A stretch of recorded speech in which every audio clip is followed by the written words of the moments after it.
Eto na ata ang pinakabuwis buhay ko na content kasi bago ko makapag-content, naglinis muna ako ng 10 pirasong sapatos o bucket rubber. Kasi nga, nung 2012, nung nilalakad ko yung permanency ko sa government, nag-tootsie slide ang lola nyo. So, nung nadisgrasya ako mula nun, ay hindi na talaga ako makapagsuot ng mga 2 inches heel. Syempre, binukbok na lang yun. At nag-heels na lamang po ako kapag po talaga for pictorial purposes. At pag may mga event purposes, pag mga event, may baon po akong laging chinas. Ito po ang aking mga working shoes nung nakaraang taon.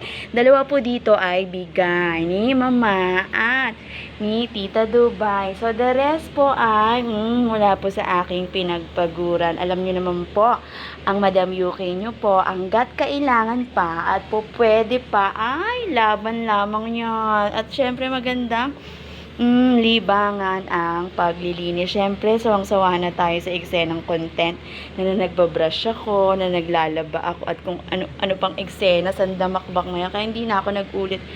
Eto na ang pinakabuwis buhay kasi kailangan ko munang linisin para ako ay may content. Ilan lang amang po yan, ha? Inuulit ko po.